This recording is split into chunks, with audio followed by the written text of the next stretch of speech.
Okay, so Frost Mage has seen so many changes over the last, I don't know, few months that they've really found some strength and like the whole glacial spike thing, where basically what you do is you build up these icicles, your mastery, and then you would unleash them in this big glacial spike, and you would combine that with your ice form and your chill to the core, and you would get like a bunch of damage. You would all unleash it in like one ability. And that was the only spec you could play as Frost Mage. And that was one of the things that I brought up in the beta, is that you could only play deep.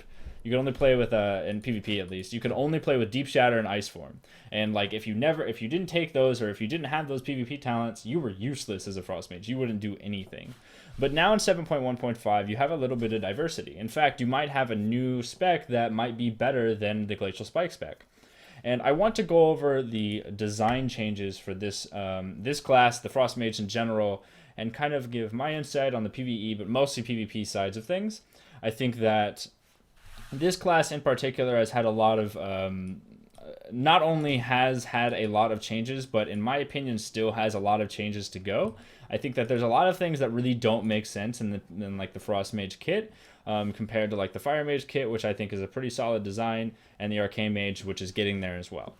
So let's go ahead and jump into it. I want to talk about literally like the changes in the talents, and also like there's been a lot of number changes. So I want to talk about the changes in the talents and the spec that I've been playing, and kind of tell you a little bit about it. All right. So first things first, there's been a lot of defensive changes. If you haven't watched my Arcane and Fire Mage videos, they've explained a lot about the defensives for that specific spec. But Frost Mage is the only one that have Ice Barrier anymore. So Fire Mage has Blazing Barrier and Arcane has Prismatic Barrier. But Frost Mage is the only one that has Ice Barrier, and we also have Cold Snap based, like only on Frost Tree. So that means that we have 2 ice blocks again. It's like the baseline abilities. So Frost Mages, every single one of them have it. You don't have to choose a talent in order to get it, but with that comes a little bit of changing of how the talent tree works. So let's go ahead and jump into that. Instead of Cauterize on your bars, which Fire Mages all have on their own, you actually have Ice Flows. So you have to choose between Shimmer or Ice Flows, which is a really big deal for PvP because Ice Flows and Shimmer were so valuable together, and being able to use them both at once in order to land big Glacial Spikes or big Frost Bolts or Polymorphs on healers. But now you have to choose in between the two. I'm not sure how that's going to play out. I think it's all right to choose between the two because they both kind of offer the same thing, the same like kind of goal of landing casts and not being interrupted, and being in line of sight of healers in order to CC them or whatever. So this is kind of cool to see this, but you also have a third introduction, and this is more of a defensive type thing. So if you don't need mobility, but you need to survive better, I think Glacial Insulation might be available to you. I don't know how well it's going to be, but what it means is that whenever you Ice Barrier, your armor is actually increased by 50% while active, which basically means that you're going to take 10% reduced physical damage when you have this talent, and you also have Ice Barrier up. And not only that, but when you Ice Block and Ice Block fades, you get another application of your Ice Barrier on you for free, and that's passive and doesn't matter whenever you have a cooldown. So for example, if I take this and I Ice Barrier and I remove the Ice Barrier and I Ice Block and then I remove the Ice Block, I get another Ice Barrier, and the armor is also increased by 50%. And as you can see, I have 26% increase. Oh, I'm sorry. I said 10% increased physical damage reduction, but it's more like 5%. It's like anywhere. I don't know. The numbers are weird. They're like multiplied and calculated differently than what I was trying to explain. So that was a little bit wrong. So as you can see, like I only got 7%. But anyways, somebody smarter than me can figure that out. The next thing I want to talk about is the difference in Frozen Touch, because in previous patches, how this worked is that, or in previous, 7.1, basically you would hit Frozen Touch, kind of like Flame On, and you would just get 2 charges of Fingers of Frost, and that was the ability. It was on a 45-second cooldown, but now it's actually a lot more interesting, and allows, I think that this is like the turning point for being able to play the Ice Lance spec that mages have always been wanting to try out. But it was never really that strong. So Frozen Touch means that you have an increased chance to generate Fingers of Frost charges by 40%, and it also increases the maximum number of Fingers of Frost charges by 1. So instead of having 3 Fingers of Frost maximum charges with the artifact ability or artifact trait, the Icy Hand one that increases it from 2 to 3. You actually have it from 2 to 3, and then now it's increased to 4 with your Frozen Touch passive. And you also have the increased chance to generate your Fingers of Frost charges by 40%. This is going to synergize really well with your Frozen Orb, which will naturally, I guess, give you that Fingers of Frost like most efficiently. But I've noticed that from playing it, I really haven't seen it work. It says that you get a 40% increased chance to generate Fingers of Frost charges, but generating Fingers of Frost, there's like multiple problems with that, because you have supposedly you have 52% chance to get your Frostbolt to generate a Fingers of Frost charge, and then supposedly you have a 50% chance or 52% chance to get that on Frozen Orb as well, right? Which Frozen Orb seems to be working, Frostbolt doesn't seem to be working in that capacity, and Blizzard doesn't seem to be working in that capacity. So if Frozen Touch does what it say it does, which I haven't seen it work correctly yet, based on like what information I have in front of me, I think that if Blizzard were to go down and you had a 40% chance to generate a Fingers of Frost like charge, that would really complete the playstyle. I just don't see it working quite yet on the PTR. I hope this works, because that would really make the spec a lot of fun and also very useful, because you would really never run out of Fingers of Frost charges. And honestly, it might make it a little OP in all honesty. But it doesn't currently work, so I'm not sure how this calculates quite yet. I've only been playing it for like 2 days, and I would love to learn more about this over time. So moving on from that, it's a cool talent, and I definitely think that it opens a lot of doors. It allows you to play the Frost land, like the Iceland spec. And I want to talk about Frigid Winds before I explain more of the Iceland spec. So Frigid Winds is brand new. It's where ice flows used to be, but since Cauterize was removed, ice flows went here, and a new talent went here, and this is Frigid Winds. And what this means is that your chilling effects are actually buffed by 15% when you have this talent, so that all of your chill effects will go from 50% to 65% slow, and your Cone of Cold will go from 70% to 85% slow, which is pretty useful. And I've been seeing a lot of like use out of this, because you can Cone of Cold someone and they basically can't move for 5 seconds. So pretty cool. And I definitely will be trying this out more in Arena. I see it more of an Arena type thing. Moving on with the Iceland spec, this is like the main thing you're going to be synergizing with Iceland. So you basically play Frost Bomb, Comet Storm, Frozen Touch, Lonely Winter, and then Kenner's Flow. And you basically will put up Frost Bomb, and you will Frozen Orb, you'll pop your Icy Vein / Ice Form, and spam a bunch of Fingers of Frost Ice Lances into them and do a bunch of instant damage. And you also have Comet Storm to kind of fill the void for when you don't have those procs. So pretty cool little spec to try out. I do want to talk about the PvP talents, because from a design standpoint, like there's a lot of talents in here that I don't understand, like why they're like what they're accomplishing. So first things first, Ice Form. It's a cool ability. I think it's awesome when you take it, but I think that it's so strong since it's a 1 minute cooldown as opposed to a 3 minute cooldown of Icy Veins, that like even playing the Iceland spec, I take Ice Form even though it doesn't have any like value to me because it increases Frostbolt damage only.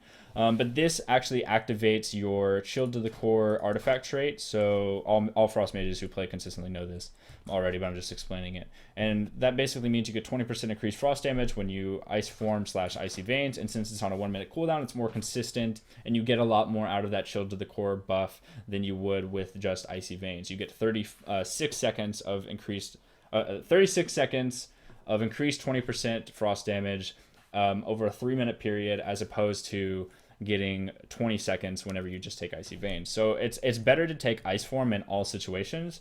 But not only that, it's actually like useless to ever take Burst of Cold, because not only did they nerf Cone of Cold, like the increased damage you get from this talent, they nerfed it from 600% to 250% and buffed the base damage of Cone of Cold. But the thing is that like 250% or 600% of nothing is still nothing. So I don't understand like what this talent is accomplishing, since Cone of Cold still doesn't do any damage. I don't know why this is a talent. I think that they could explore a lot better opportunities with the Frost and Age PvP talents. And I think that there could be a lot more diversity than whatever this is, because I really don't think that this offers much of anything.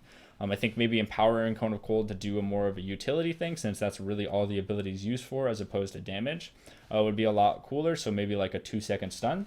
Whenever like say a target is Frost Nova'd and you have this PvP talent, then you Cone of Cold them and it stuns them for 2 seconds. Like that would be a lot cooler in my opinion. So just an option.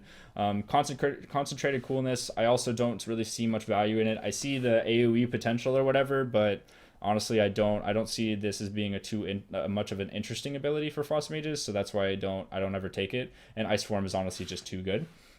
I would like to see Ice Form probably changed. I think that Ice Form, if what it could do is it works like the new Metamorphosis talent or like the PvP talent for Demon Hunters, and how that works is that whenever you take a PvP talent as a Demon Hunter, it's brand new in this patch. I don't remember the name of it, but it reduces the cooldown of your Metamorphosis by half and also reduces the duration. So basically, I would like to see Ice Form make it so that it reduces the Icy Veins cooldown by half and also reduces the duration by half. I think that would be way better of a talent than this, and also would solve a lot of the Glacial Spike problems that, in my opinion, they're having. So just, I don't know, throwing that out there. And last but not least, I want to talk about Chill to the Bone. I also think that it's pretty useless. I don't really see it ever being taken, ever. So I don't really like it. I get what they're going for. They're going for like this unstable affliction type effect where if you dispel a Frost Nova, you take a bunch of damage, but it's not a bunch of damage. It's actually really weak. So I never really would ever use this. And I think that if these were changed to like just more interesting, more in-depth abilities, you would really see a lot more of a complete kit for Frost Mages, because there's a lot of abilities in the Frost Mage kit right now that don't really do much, and I would like to see it changed. But just throwing my opinion out there, guys. What I have for you now is actually some arenas, so you can see the Ice Land spec in action and see how different it is from the Glacial Spike spec. So let's go ahead and jump into those arenas.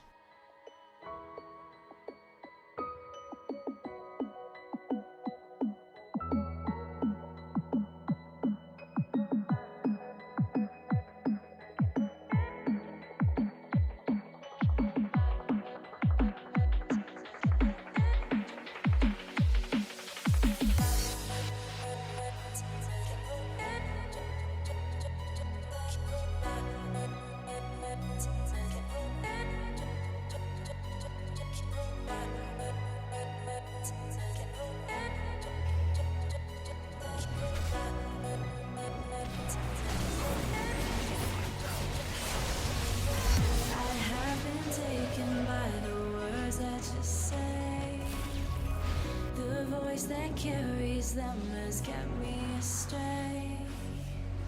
Too soon to act on it, can we ever be? That all depends on what you're feeling from me. Let me show you all the way. Let me show you all the ways. Oh, let me show you all the ways.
Taken by the words that you say. The voice that carries them has kept me astray. Too soon to act on it, can we ever be? That all depends on what you're feeling from me. Let me show you all the way. Let me show you all the ways. Let me show you all the ways, yeah. Let me show you all the ways.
And that does sum it up for me today, guys. I hope you enjoyed those arenas. I hope that like my talking made sense. I know that it was a lot to take in. It was 11 minutes of talking, which is pretty long, but thank you so much for listening, and be sure to give a big thumbs up on this video if you haven't already. And you can subscribe to my YouTube channel for future videos and going over all of these class reworks for 7.1.5 so I can explain it all to you guys and show you all of the new stuff. There's a lot of number changes for Frost Mages, like tuning, like Ebonbolt was buffed, Frostbolt was a little bit nerfed, Glacial Spike was buffed because Frostbolt was nerfed, and a bunch of those, like Intellect was nerfed and Haste was nerfed, all these things. So be sure to check those out as the patch notes come out. I'm not going to go over that because that would lead this video to being like 30 minutes long. But regardless, guys, thanks for watching, and I'll see you all in the next one.